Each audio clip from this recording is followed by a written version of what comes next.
Gujarati SYBA paper number 303 બરાબર. તમારા paper number 303નો એકમ નંબર 1નો જે પહેલો પ્રશ્ન છે, તમારા પ્રશ્નપત્રનું નામ છે કે મધ્યકાલીન ગુજરાતી સાહિત્ય કૃતિ સ્વરૂપનો અભ્યાસ. અને મધ્યકાલીન ગુજરાતી સાહિત્યની અંદર જે પદ સ્વરૂપની કૃતિ તમારા અભ્યાસક્રમની અંદર છે, અને એમાં પણ ખાસ કરીને પદ સ્વરૂપની કૃતિની અંદર મીરાબાઈના જે પદો છે બરાબર, એ પદો તમારે ભણવામાં છે. એમાં એકમ નંબર 1ની અંદર તમારે 3 પ્રશ્ન છે કે પદ સ્વરૂપની વિભાવના જણાવો, બીજો પ્રશ્ન છે પદના સ્વરૂપગત લક્ષણો જણાવો, અને ત્રીજો પ્રશ્ન છે કે મધ્યકાલીન ગુજરાતી સાહિત્યની અંદર પદનો ઉદ્ભવ અને વિકાસ જણાવો બરાબર.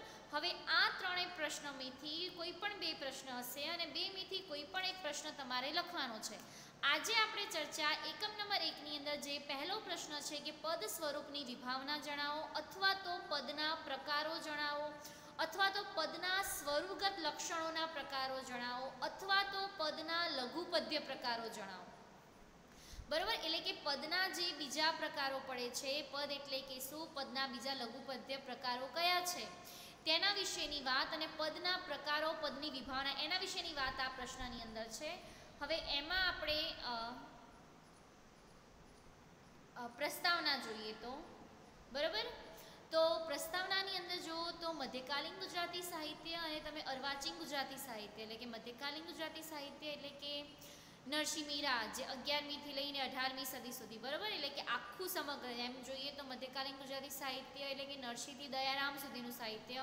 પણ મધ્યકાલીન ગુજરાતી સાહિત્યને 2 તબક્કાની અંદર વહેંચવામાં આવેલું છે. એમાંથી હેમચંદ્રાચાર્યથી નરસિંહ અને નરસિંહથી દયારામ. હવે હેમચંદ્રાચાર્યથી લઈને નરસિંહ સુધીના સમયગાળાની અંદર જે પદના જે લઘુપદ્ય પ્રકારો છે, એટલે કે પદના જે નાના સ્વરૂપો છે, પદ આમ જોઈએ તો એક પ્રકાર જ છે, પણ પદના પણ પાછા બીજા પ્રકારો પડે છે. એ દરેક પ્રકારો હેમ યુગની અંદર સૌથી વધુ પ્રમાણની અંદર એ પદોના લઘુપદ્ય પ્રકારો જોવા મળે છે. એટલે કે મધ્યકાલીન ગુજરાતી સાહિત્ય અને તમે અર્વાચીન ગુજરાતી સાહિત્યની અંદર સાહિત્યની દ્રષ્ટિની અંદર પણ ભિન્નતા છે, અને સ્વરૂપની દ્રષ્ટિએ પણ એ બંને યુગના સાહિત્યની અંદર ભિન્નતા એટલે કે અલગ અલગ જોવાય છે. કેમ કે મધ્યકાલીન ગુજરાતી સાહિત્ય પદ્ય સ્વરૂપે છે, જ્યારે અર્વાચીન ગુજરાતી સાહિત્ય ગદ્ય સ્વરૂપે છે. મધ્યકાલીન ગુજરાતી સાહિત્યની અંદર જે પ્રકારો છે જેમ કે પદ, આખ્યાન, પદ્યવાર્તા, પ્રબંધ, એ બધા એના પ્રકારો છે. જ્યારે અર્વાચીન ગુજરાતી સાહિત્યના પ્રકારો કયા છે? નવલકથા, નાટક, ટૂંકી વાર્તા, એકાંકી, એ બધા અર્વાચીન ગુજરાતી સાહિત્યના પ્રકારો છે. એટલે કે મધ્યકાલીન ગુજરાતી સાહિત્યની અંદર જે પદ સ્વરૂપ છે, એ પદ સ્વરૂપના પણ બીજા પ્રકારો પડે છે. એટલે પદ સ્વરૂપની વિભાવના, પદના બીજા પ્રકારો, એના અંદર જોઈએ તો પદ એટલે કે લઘુ એટલે કે નાનું બરાબર. એની અંદર ઉપાદાન. હવે જો ઉપાદાન એટલે કે કોઈ પણ વસ્તુની સામગ્રી બરાબર, ઉપાદાન વગર કોઈ પણ વસ્તુનું સર્જન થતું નથી. જેમ કે તમે સાહિત્યની રચના કરો બરાબર, તો એ સાહિત્ય કે કાવ્ય લખવા માટે તમને શું જોઈએ? શબ્દો જોઈએ. શબ્દો વગર તમે કાવ્ય લખવાના છો? તમે જ્યારે કોઈ ઘરનું નિર્માણ કરી રહ્યા છો અથવા તો કોઈ ઘર બનાવો, તો એ ઘરનું નિર્માણ કરવા માટે તમારે ઉપાદાન કઈ વસ્તુ જોઈશે? તો પથ્થર, ઈંટ, કોન્ક્રીટ.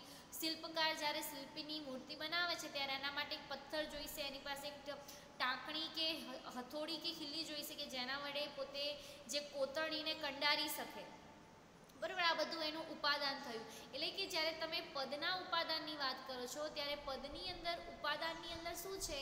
શબ્દો ખરી, પણ એ શબ્દોની સામગ્રી કેવી? નાની. એટલે કે પણ જો લઘુ પ્રકાર, એટલે કે પદના નાના પ્રકારો. લઘુ એટલે કે નાનું, નાનું એટલે કે ટૂંકું. શબ્દસ્થની અંદર જે ટૂંકું છે એ પદના જે લઘુ પ્રકારો છે. તો એ પદના લઘુ પ્રકારો મધ્યકાલીન ગુજરાતી સાહિત્યની અંદર કેટલા છે? 17 થી 18 જેટલા પદના લઘુપદ્ય પ્રકારો છે. એ પદના લઘુપદ્ય પ્રકારોની અંદર પહેલા તો પદ. હવે પદના જે પ્રકારો પડે છે એની અંદર ભજન, કીર્તન, પ્રભાતિયા, ગરબી, મહિના, તિથિ, વાર, કક્કો, છંદ, છપ્પા, કાફી, ચાપખા, મુક્તક, સુભાષિતો, ઉખાણા અને સમસ્યા અને વગેરે. એમ તો પછી ખાયણા છે, બધા ઘણા જ. આ બધા પદના લઘુપદ્ય પ્રકારો છે. આ પદના લઘુપદ્ય પ્રકારો, પદના પ્રકારો અને પદની વિભાવના. હવે આ દરેક પદના એટલે કે પદના જે પ્રકાર છે, દરેક પદના પ્રકારો વિશેની ચર્ચા આપણે કરવાની છે આજે. એટલે આ પ્રશ્નની અંદર એના વિશેની ચર્ચા છે.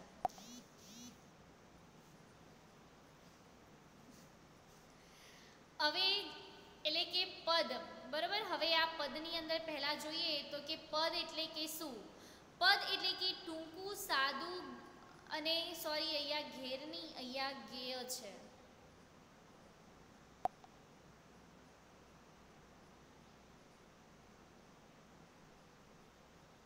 બરાબર. પદ એટલે કે ટૂંકું, સાદું, ગેય, ઉર્મી કાવ્ય. અને એ ઉર્મી કાવ્ય કે જે નાજુક, નાની અને સુગે એટલે કે સારી રીતે ગાઈ શકાય તેવી, એના માટે કઈ સંજ્ઞા વપરાય છે? પદ. બરાબર. ઉર્મી કાવ્ય એટલે કે તમે અર્વાચીન ગુજરાતી સાહિત્યની અંદર એટલે કે 1850 પછી તમે જ્યારે પ્રવેશ કરો ત્યારે પદ મટીને શું આવી ગઈ છે? ઉર્મી કવિતા આવી ગઈ છે. આમ પદ એટલે કે ટૂંકું, સાદું અને ગેય એટલે કે ટૂંકું પણ હોવી જોઈએ, સાદું પણ હોવું જોઈએ અને ગેય એટલે કે એને ગાઈ શકાય તેવું ઉર્મી કાવ્ય, અને એ પણ નાજુક એટલે કે એકદમ મુલાયમ અને નાજુક સુગેય જે ઉર્મી કાવ્ય છે એ ઉર્મી કાવ્યની સંજ્ઞા માટે કયો શબ્દ વપરાય છે? પદ. પદ માટે બીજી વ્યાખ્યા એટલે એ છે કે પદ એટલે કે અમુક કડીઓનું કાવ્ય, એટલે કે અમુક કડીઓને લઈને જેની રચના થતી હોય એને પદ કહેવામાં આવે. પદ એટલે કે પંક્તિનું ચરણ પણ એને કહેવામાં આવે છે. અને જ્યારે તમે અર્વાચીન ઉર્મી કવિતાની અંદર પ્રવેશ કરો છો ત્યારે અર્વાચીન ઉર્મી કવિતાની અંદર ભાવાટ્રેક, સચ્ચાઈ અને સુગેયતા. ભાવાટ્રેક એટલે કે જે કવિ પોતાની કવિતાનું સર્જન કરે છે ત્યારે એની અંદર એ પોતાનો ભાવ પ્રદર્શિત કરે છે, અને એ ભાવ પ્રદર્શનની અંદર જે એ ભાવને લઈને જે વાસ્તવિકતા છે, જે સચ્ચાઈ છે, એ સચ્ચાઈ વાસ્તવિક વાતને રજૂ કરે છે. અને સુગેયતા એટલે કે સારી રીતે ગાઈ શકાય તેવું એ પદ રચે છે. હવે જ્યારે મધ્યકાલીન ગુજરાતી સાહિત્યની અંદર પદની શરૂઆત ક્યાંથી થાય છે? નરસિંહથી પદની શરૂઆત થાય છે. મીરા એને આગળ વધારે છે અને દયારામ એને પરાકાષ્ઠાએ પહોંચાડે છે. હવે જે આ પદના જે પ્રકારો છે એ પદના પ્રકારોના પણ પાછા પ્રકાર પડે છે, કેમ કે પદ સ્વરૂપની રચના કોણે કરી છે? નરસિંહ, મીરા અને દયારામે. પણ જે પદના પ્રકારો છે એ પદના જે બીજા પ્રકારો પડે છે એટલે કે પદની વિભાવના, એ વિભાવનાની ચર્ચા કયા સર્જકોએ કરી છે? તો કે જૈન જૈનેતર સર્જકો અને જ્ઞાન માર્ગી કવિઓ. આમ પદના જે વિભાવ એટલે પદનો જે એમાં પણ પદના પાછા 3 પ્રકાર પડે છે. બરાબર. એ પ્રકાર વિશે આપણે જોઈએ તો એ પદના પ્રકારો જે પડે છે તો પદને 3 ભાગની અંદર વિભાજિત કરી શકાય. તેમાંનું પહેલું છે જૈન કવિ, બીજું છે જૈનેતર કવિ અને જ્ઞાન માર્ગી કવિ. હવે જો પદ સ્વરૂપની ચર્ચા કોણે કરી? નરસિંહ, મીરા. નરસિંહથી શરૂઆત થાય છે, મીરા એને આગળ વધારે છે અને પરાકાષ્ઠાએ કોણ પહોંચાડે છે? દયારામ. એટલે કે મધ્યકાલીન ગુજરાતી સાહિત્યની અંદર જે બીજો તબક્કો છે અથવા તો જે દુહા છે એ પદના સ્વરૂપથી શરૂ થાય છે, અને દયારામે પણ પદ સ્વરૂપની ગરબીઓ આપી, એટલે કે પદ સ્વરૂપથી જ મધ્યકાલીન ગુજરાતી સાહિત્ય પૂરું થાય છે. એના વિશેની વાત એની અંદર છે.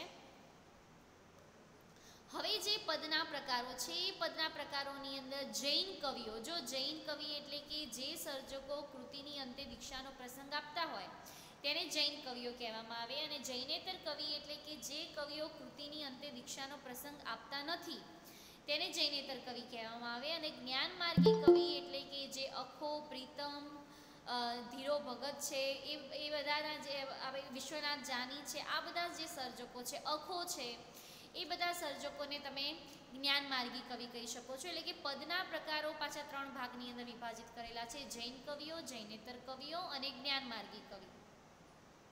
હવે જે જૈન કવિઓની હાથે પદના પ્રકારોનું સર્જન થયું તો એની અંદર સજ્જાય, વંદન, આ લખજો ટૂંકા, આ પેપરનો તમારે ટેસ્ટ આપવાનો બાકી છે, એની અંદર આ બધા પ્રશ્ન હશે. પછી એ ટાઈમે તમે મને કીધું ને કે બેન નથી મળતા તો હું નહીં ચલાવું આ પેપરમાં, બરાબર. હવે જૈન કવિઓના હાથે જે પદના પ્રકારો લખાયા એની અંદર સજ્જાય, વંદન, લાવણી, ચોપાઈ, ઢાળ, આરતી, ધોળ, ચરચરી, માતૃકા, કક્કો, ફાગુ અને બારમાસી, આટલા જે પદના પ્રકારો છે એ જૈન કવિઓના હાથે લખાયેલા પદના પ્રકારો છે. બીજું છે જૈનેતર કવિ. તો જે જૈનેતર સર્જકોએ પદના પ્રકારોને લઈને સાહિત્યનું સર્જન કર્યું તો એની અંદર છે ભજન, કીર્તન, સ્તુતિ, પ્રાર્થના, થાળ, આરતી, હાલરડું, ધોળ, મહિના, વાર, તિથિ, ગરબી, ગરબો અને રાસ. એટલે કે ગરબો, રાસ એટલે કે જૈનેતર સર્જકોના હાથે જે રચાયેલું સ્વરૂપ છે પદનું એક પ્રકાર છે. એના પછી જ્ઞાન માર્ગી કવિઓના હાથે જે પદના પ્રકારો રચાયા છે એની અંદર દુહા, સાંખી, છપ્પા, પ્રભાતિયા, કાફી, ચાપખા, તાજણા, રવેણી અને વગેરે. આ બધા જે સ્વરૂપો છે એ બધા સ્વરૂપો જ્ઞાનમાર્ગી કવિઓના હાથે રચાયેલા સ્વરૂપો છે. બરોબર. પદ મધ્યકાલીન ગુજરાતી સાહિત્યની અંદર પદ એક સ્વરૂપ એવું છે જે સૌથી વધારે એનું ખેડાણ થયેલું છે. અને એવું નહીં ગુજરાતી ભાષાની અંદર કે તમે કોઈ પણ ભાષાનું સાહિત્ય જુઓ, પછી મરાઠી હોય, બંગાળી હોય કે હિન્દી ભાષા, એ દરેક ભાષા સાહિત્યનો ઉદ્ભવ હંમેશા પદ સ્વરૂપથી જ થયો છે. આ મધ્યકાલીન ગુજરાતી સાહિત્યની અંદર જે પદ સ્વરૂપનો ઉદ્ભવ ક્યાંથી થાય છે? નરસિંહથી ઉદ્ભવ થાય છે. મીરા એને આગળ વધારે છે અને પરાકાષ્ઠાએ એને દયારામ પહોંચાડે છે. પણ આ પદના પણ પાછા પ્રકારો પડે છે. એ પદના પ્રકારોની અંદર પાછા એના 3 ભાગની અંદર વિભાજિત થયેલું છે. જૈન કવિઓ, જૈનેતર કવિઓ અને જ્ઞાનમાર્ગી કવિ. એટલે કે જૈન કવિઓના હાથે જે પદના સ્વરૂપોની રચના થઈ એની અંદર સજ્જાય, વદન, લાવણી, ચોપાઈ, ઢાળ, આરતી, ધોળ, ચરચરી, માતૃકા, કક્કો, ફાગુ અને બારમાસી. આ જે પદના સ્વરૂપો છે એ જૈન કવિઓના હાથે લખાયેલા સ્વરૂપો છે. બીજો જે પદના પ્રકારો પડે છે એની અંદર જૈનેતર કવિઓ. એટલે કે જૈનેતર કવિઓના હાથે જે પદના સ્વરૂપનું વધારે સર્જન થયું છે અથવા તો વધારે વિકાસ થયો છે, તો એની અંદર ભજન, કીર્તન, સ્તુતિ, પ્રાર્થના, થાળ, આરતી, હાલરડું, ધોળ, મહિનાવાર, તિથિ, ગરબી, ગરબો અને રાસ, એ જૈનેતર કવિઓના હાથે એનું સર્જન થયું છે. અને જ્ઞાનમાર્ગી કવિઓ, તો જ્ઞાનમાર્ગી કવિઓના હાથે જે પદના પ્રકારો પડ્યા છે એની અંદર દુહા, સાખી, છપ્પા, પ્રભાતિયા, કાફી, ચાપખા અને તાજણા અને રવેણી. બરાબર. આટલા પદના પ્રકારો છે. આ પદ શબ્દની વિભાવના છે. હવે આટલા પ્રકારો તમારે ભણવાના છે અને એ દરેક પ્રકારોની વાત બરાબર આપણે એની વિગતે ચર્ચા કરીએ.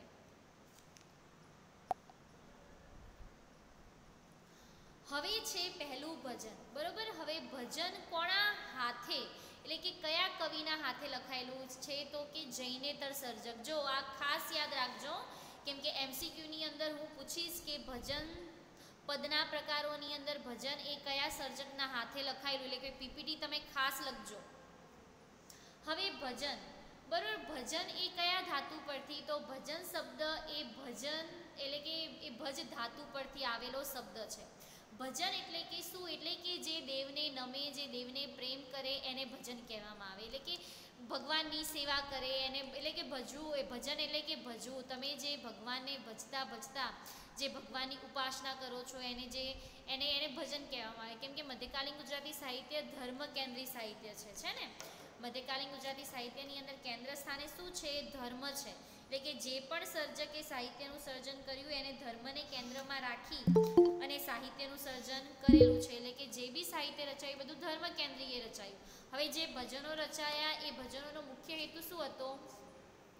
ભગવાનની સેવા કરવાનો છે, ભગવાનની ઉપાસના કરવાનો છે, ભગવાન પ્રત્યેની ભક્તિ દર્શાવવાનો છે. એના કારણે અનેક ભજન મંડળીઓની સ્થાપના થઈ. ભજનીકોની સંસ્થા, ભજનીકો એટલે કે જે ભજનો ગાતા હોય, ભજન મંડળી એટલે કે એક આખી મંડળી જેની અંદર 4-5 જણ ભેગા થઈને ભજનો ગાતા હોય, અને ભજનીકો એટલે કે જે ભજનો ગાવા જતા હોય તે. અને એવી સંસ્થાઓની શરૂઆત થઈ. એટલે કે નરસિંહ મહેતા, બરાબર, એ નરસિંહ મહેતા પણ એ ભજન મંડળી ચલાવતો ને હરિજન વાસની અંદર આ રીતે ભજન ગાવા જાય છે. અને એ ભજનની અંદર પણ એ પોતે જાય છે. પછી એમની નાગરિક જ્ઞાતિ એમને પોતાના જ્ઞાતિમાંથી પોતે નીકાળી દે છે. હવે જે ભજનો છે ગુજરાતી સાહિત્યની અંદર, તો મીરાનું જે ભજન છે, મુખડાની માયા લાગી રે મોહન પ્યારે, બરાબર, એ મીરાનું ભજન છે. એટલે કે એ પદ જ છે, પણ પદ એ ભજન સ્વરૂપે, એટલે કે પદની અંદર પણ એટલે કે દેવને ભજે છે, દેવને પ્રેમ કરે છે. મુખડાની માયા લાગી રે મોહન પ્યારે. મોહન એટલે કે કૃષ્ણ, એટલે કે એને કૃષ્ણનું મોઢું જોવાની માયા લાગી ગઈ છે કે જ્યાં સુધી એ કૃષ્ણનું મોઢું જોતી નથી ત્યાં સુધી એને ચેન પડતો નથી. મોહન પ્યારે, મોહન એટલે કે કૃષ્ણ, એટલે કે આ પણ ભગવાનને જે પ્રેમ કરે છે તેના વિશેની વાત છે ને. ભજન એટલે કે શું? ભજ ધાતુ ઉપરથી જે શબ્દ આવેલો છે, અને ભજન એટલે કે દેવને નમે, દેવને પ્રેમ કરે, દેવની સેવા કરે, એને ભજન કહેવામાં આવે છે. અને કેશવ, આ જે બીજું જે પદ છે, દીનાનાથ દયાળ નટવર હાથ મોરો મૂકશો, એ કેશવનું ગીત ભજન છે. દીનાનાથ દયાળ નટવર હાથ મોરે મૂકશો. દીનાનાથ દયાળ એટલે કે કૃષ્ણ, કે નટવર કે હે કૃષ્ણ મારા માથા ઉપર તમે હાથ મૂકો, એટલે કે ભગવાનની સેવા કરવાની છે. એ પણ તમે પ્રસન્ન થઈ અને તમારી ઉપર એનો દિન એટલે કે તમને આશીર્વાદ આપે એના પછી છે પ્રીતમનું હરિનો માર્ગ છે સુરાનો અને કાચબા કાચબીનું ભજન. બરાબર, આની અંદર કાચબા કાચબીનું ભજન છે એ પ્રીતમનું છે, જે ગુજરાતી સાહિત્યનું શ્રેષ્ઠ ભજન ગણવામાં આવે છે. અને પ્રીતમનું જે બીજું ભજન છે એની અંદર હરિનો માર્ગ છે શુરાનો. બરાબર, આ બંને ભજનો પ્રીતમના છે.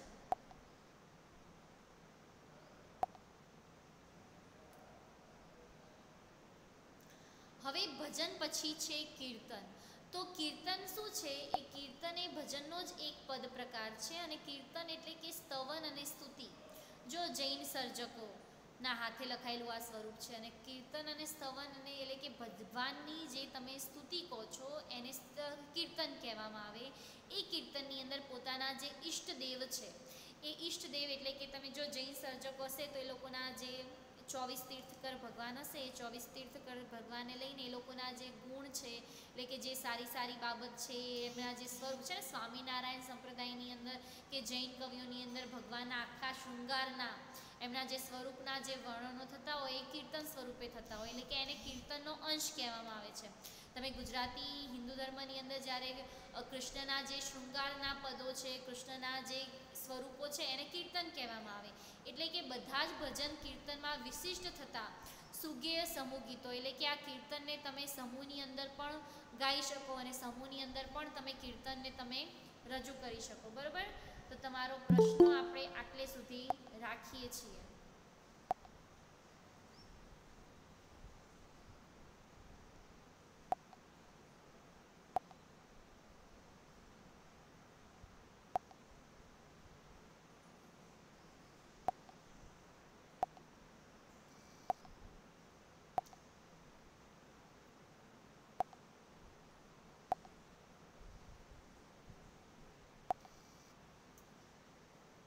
સારું, બરાબર. તમારો છે ને પ્રશ્ન આપણે મધ્યકાલીન પેપર નંબર 303 એમાં એકમ નંબર 1નો પહેલો પ્રશ્ન કે પદ સ્વરૂપની વિભાવના અને પદના પ્રકારો. બરાબર, પદ સ્વરૂપના વિભાવનાની અંદર એ પદના પ્રકારો જે પડે છે એ પદના પ્રકારોમાં ખાસ ધ્યાન રાખજો કે જૈનેતર કવિ, જૈન કવિ અને જ્ઞાનમાર્ગી કવિ, આ ત્રણ એટલે કે પદના લઘુપદ્ય પ્રકાર. જો આ પ્રશ્ન 3 રીતે પૂછાય છે: પદની વિભાવના, પદના લઘુપદ્ય પ્રકારો અને પદના પ્રકારો. ત્રણેય રીતે આ પ્રશ્ન પૂછાય તો આ જ પ્રશ્નનો જવાબ આવે. અને એકમ નંબર 1નો આ પહેલો પ્રશ્ન છે પેપર નંબર 303નો. અને જે પદના જે પ્રકારો છે એની અંદર પણ પાછળના 3 પ્રકારો પાડવામાં આવ્યા, એટલે કે જૈન કવિઓના હાથે એના કયું સર્જન કયું, જૈનેતર કવિઓના હાથે અને પછી જ્ઞાનમાર્ગી. એની અંદર આપણે ભજન અને કીર્તન જે પદના પ્રકારો છે તેના વિશેની ચર્ચા કરી. હવે આટલે સુધી તમને લોકોને કંઈ ને કંઈ કન્ફ્યુઝન હોય તો તમે મને પૂછી શકો છો. છે કોઈને કંઈ કન્ફ્યુઝન કે તમને ખબર ન પડી હોય? પણ એટલું તમે ખાસ ધ્યાન રાખજો કે આ જે પીપીટી છે ને પીપીટી તમે લખજો, કેમ કે હવે તમારે આ પેપરનો એક ટેસ્ટ બાકી છે. પેપર નંબર 304 અને 305માંથી તો તમારે ટેસ્ટ થઈ ગયો છે, પણ આ પેપરનો જો કે આ પેપરની શરૂઆત જ આપણે આજથી કરી છે. એ તમે લોકો લખજો, કેમ કે જે પીપીટી છે ને એમાંથી જ આપણે ટેસ્ટ લઈશું અને જે ટેસ્ટ પ્રમાણે હું તમારી અટેન્ડન્સ મૂકવાની છું. સારું, તો તમને કોઈને કંઈ ક્વેશ્ચન નથી?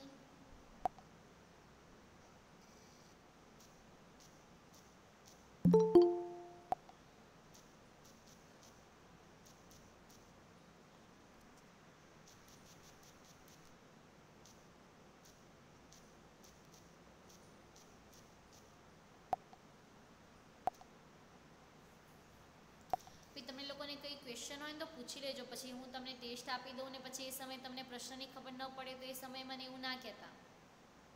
કેમ કે ચલો આ પેપરમાં તો મેં તમને લોકોને જવા દીધું,